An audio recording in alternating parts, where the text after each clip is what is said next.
Few movie trucks have left an impression quite like the Green Goblin from Maximum Overdrive. Its menacing grin turned an ordinary semi-truck into one of horror cinema's most iconic vehicles, earning a place in movie history that outlived the film itself. Yet, when filming ended, the truck quietly disappeared, and its fate remained largely unknown to fans for years. What happened after production wrapped was a remarkable story of survival and an unlikely series of events that nobody involved with the film could have predicted. Join us as we tell you what really happened to the Green Goblin truck from Maximum Overdrive.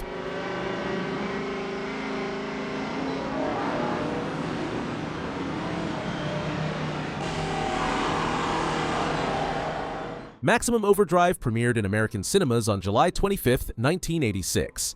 Written and directed by Stephen King in his only outing behind the camera, the film follows a group of survivors trapped at a remote North Carolina truck stop after a passing comet causes machines across Earth to turn sentient and attack humanity.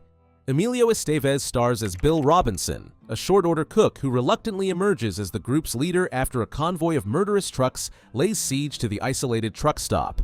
Although Maximum Overdrive received largely negative reviews and earned just $7.4 million at the box office against a significantly larger budget, it gradually developed a loyal cult following, thanks in no small part to one unforgettable star, the Green Goblin truck. The truck itself was a 1977 White Western Star 4800, a Canadian-built conventional semi with an imposing, angular front end that already looked intimidating before the cameras started rolling.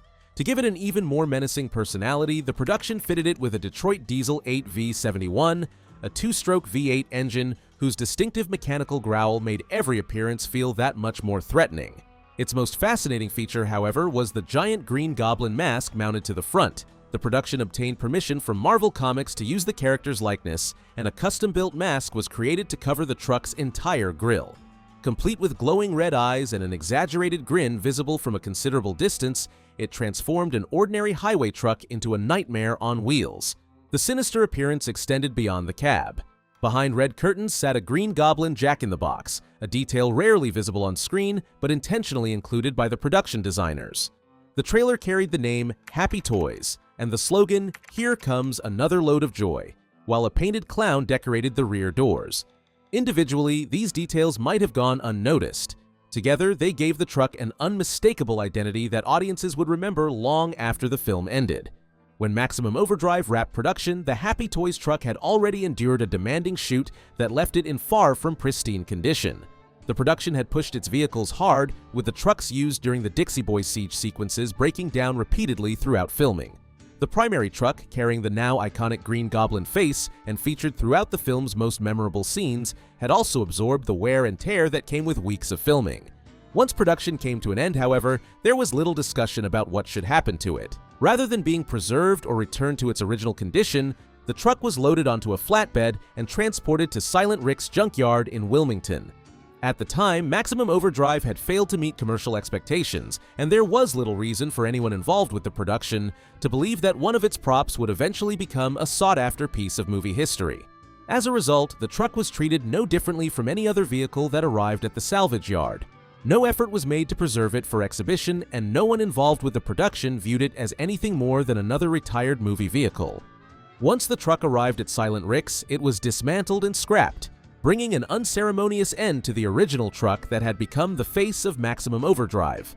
Before that happened, however, one of its most distinctive features had already attracted the attention of a resident. As the flatbed carrying the truck made its way through Wilmington, he immediately recognized the enormous Green Goblin face mounted to the front. Because he knew the owner of Silent Rick's personally, he asked whether he could keep the fiberglass mask instead of allowing it to be scrapped with the rest of the truck. The owner agreed, and the mask was removed before the truck was dismantled, preserving the film's most recognizable prop even though the truck itself was lost forever. For several years, the Green Goblin mask remained in the residents' possession, surviving simply because someone had recognized its significance before it was too late. However, when faced with the prospect of moving into a new apartment with no space for a fiberglass prop of that size, he placed an advertisement in a local Wilmington newspaper, setting in motion a chain of events that would ensure the Green Goblin story was far from over. The advertisement eventually caught the attention of Tim Shockey, though not for the reason most people might expect. Shockey had never seen Maximum Overdrive when his brother, who lived in the Wilmington area, called to tell him about a Green Goblin head from the film that was being offered for sale. At the time, Shockey owned a large video store and immediately saw the prop as an eye-catching display piece rather than a valuable piece of movie history. After speaking with the seller and agreeing on a price, he drove out that very evening to collect it, convinced that the oversized goblin face would make the perfect addition to his business. For years, that was exactly what it became. The mask remained on display inside the video store until Shockey eventually sold the business, after which it was moved to his home in Ohio. Without a suitable place to keep something so large, it spent several years sitting in his backyard, exposed to the weather and the passing seasons. By the time he took a closer look at it, the years had added to the damage it had already sustained during filming. Much of the lower jaw had disappeared, along with the tongue. Burn marks from the film's explosive finale were still visible, leaving behind only the upper portion of the face. It was unmistakably the Green Goblin mask from Maximum Overdrive, but it was a shadow of what audiences had seen on screen. Rather than accept its condition, Shockey decided to restore it. Drawing on his experience as the owner of a sign company, he used design software to enlarge DVD images of the mask to full size before carefully tracing the missing sections. Those templates became the basis for a new jaw, which he first built from corrugated plastic. He then reinforced the structure with successive layers of fiberglass until it matched the thickness and shape of the original. Once the new sections had cured, the temporary framework was removed, the surface was refined, and the entire mask was painstakingly painted, using screen references to reproduce its original appearance as accurately as possible. After more than 2 years of work, the restoration was finally completed on March 16, 2013, giving one of horror cinema's most recognizable movie props a second chance at survival. The following Friday, after completing the restoration, Shockey loaded the mask into a trailer and drove it to Horror Hound Weekend in Cincinnati, Ohio. It marked the first public appearance of the restored mask, and the response from the audience there confirmed immediately that the restoration had been worth every hour spent on it. People came up to shake Shockey's hand specifically to thank him for bringing the mask back. One fan even made a 6-hour round trip just to spend a few minutes seeing the mask before heading home again. For a community that had spent decades celebrating the film as a cult classic, it was the first opportunity to stand face-to-face with one of its most recognizable surviving props. The enthusiastic reception encouraged Shockey to continue sharing the mask with fans, eventually turning it into what is now known as the Goblin Project. Through convention appearances and his Hollywood prop collector platform, he offers memorabilia connected to the restoration, including small bottles of goblin dust, the fiberglass powder created while sanding the original mask back to life. Each bottle is accompanied by a certificate of authenticity, confirming that it contains material from the genuine production prop.